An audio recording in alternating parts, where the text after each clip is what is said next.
Ladies and gentlemen, the very word secrecy is repugnant in a free and open society, and we are, as a people, inherently and historically opposed to secret societies, to secret oaths, and to secret proceedings.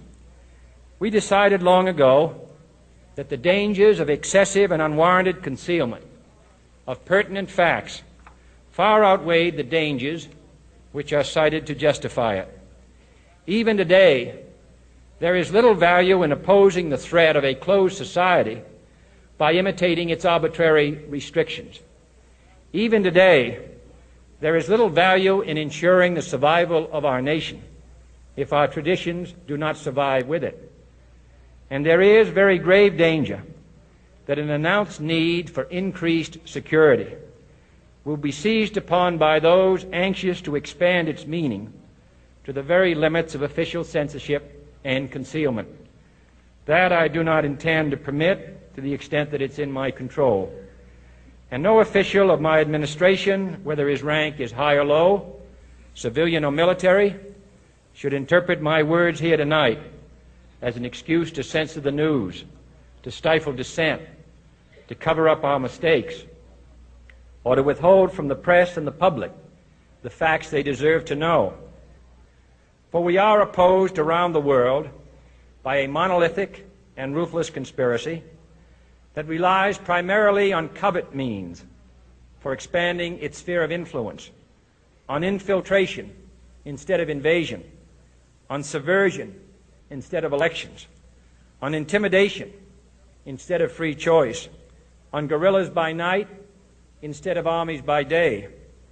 It is a system which has conscripted vast human and material resources into the building of a tightly knit, highly efficient machine that combines military, diplomatic, intelligence, economic, scientific, and political operations. Its preparations are concealed, not published. Its mistakes are buried, not headlined. Its dissenters are silenced, not praised. No expenditure is questioned, no rumor is printed, no secret is revealed. No president should fear public scrutiny of his program, for from that scrutiny comes understanding, and from that understanding comes support or opposition, and both are necessary.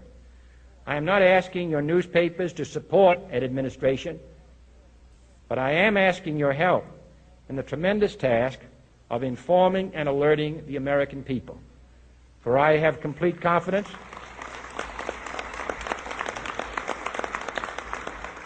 in the response and dedication of our citizens whenever they are fully informed. I not only could not stifle controversy among your readers, I welcome it.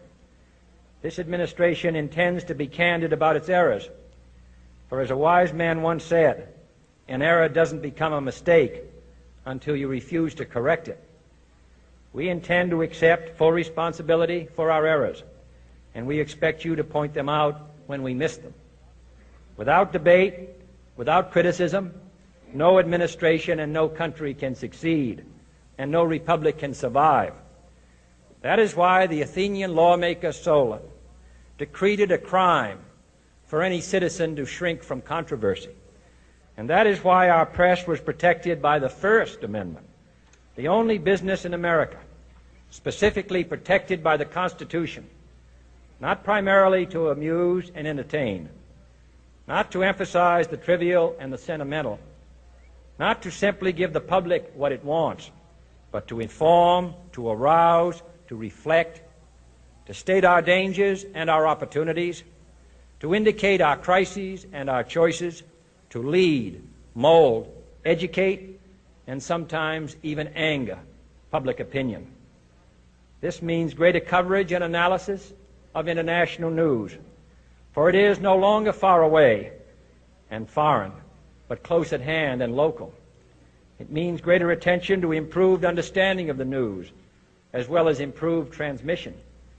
And it means, finally, that government at all levels must meet its obligation to provide you with the fullest possible information outside the narrowest limits of national security. And so it is to the printing press, to the recorder of man's deeds, the keeper of his conscience, the courier of his news, that we look for strength and assistance, confident that with your help, man will be what he was born to be, free and independent.